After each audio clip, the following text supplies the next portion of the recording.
Sarap lalo umuwi sa Pilipinas nito, no? Bakit? Wala naman, walang dahilan. Gusto ko lang yung mindset yung sarili ko. Tama mo mag-agree, no?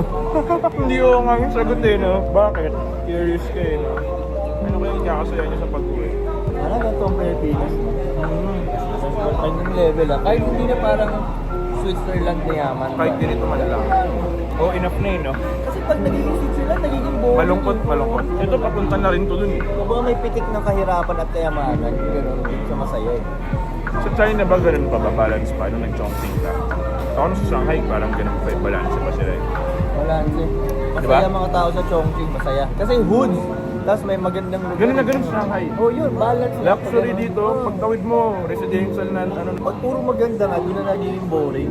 Eh, so doon parang healthy Siyempre mix yung mga ng tao kasi, kumbaga ang hirap na pasayahin. Mayaman na lahat, goods na lahat eh.